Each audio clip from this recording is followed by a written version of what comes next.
What you will need is a piece of rope or a piece of cord like I have here. This is 5mm cord. So this kind of cord could be tied into a loop for what is commonly referred to as a prusik cord. So a carabiner and some cord or rope. Let's look first at the clove hitch. So both the clove hitch and the Munter hitch are going to start the same way. We're going to make a loop by taking the right hand behind the left hand. And then we're going to make another identical loop taking the right hand behind the left hand. And then take the right loop and place it on top of the left loop. So we're just lifting it up and moving it over and placing it on top of the left loop. And then if we clip both of those loops and pull down, we have our clove hitch. So like I said, the clove hitch and the Munter hitch start the same way.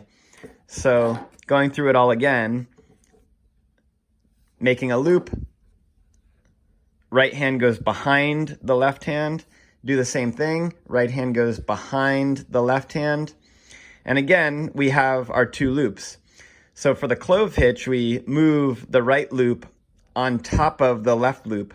For the Munter hitch, instead of bringing the right loop on top of the left loop, we simply fold the two loops together. So again, the two loops are formed the same way, but we're going to fold them together like this. And then we can clip our carabiner through both loops. And we have our clove hitch on the left and our Munter hitch on the right. If you look carefully, these hitches are actually extremely similar. The difference is one more twist in the clove hitch from the Munter hitch. The Munter hitch can be used as a way to repel or belay someone. Notice the rope can slip through the Munter hitch, whereas on the clove hitch, no matter which strand you pull on, it locks up against the carabiner.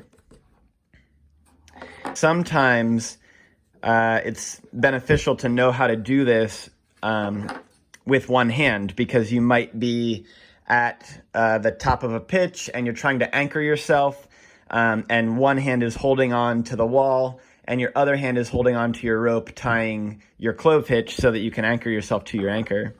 So let's look at the one-handed method now.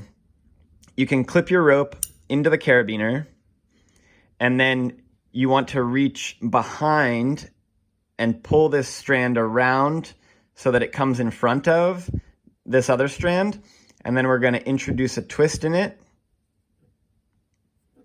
So again, I clip in, I reach for this strand that's behind, I pull it in front of this loop, and then I introduce this twist in it, and then I clip this loop now that's in my right hand back into the carabiner. And that's how you can tie the clove hitch with one hand. You can also make this into a Munter hitch simply by taking this right loop, taking it off of the carabiner, remove that twist, and place that strand of rope back over your carabiner, and we have the Munter hitch. And notice how now my rope will slide through the carabiner.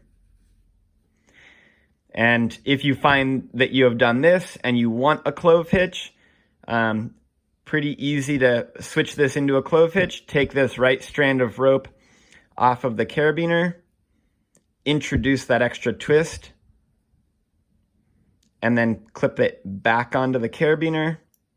And now if I pull on either strand, it locks up against the carabiner.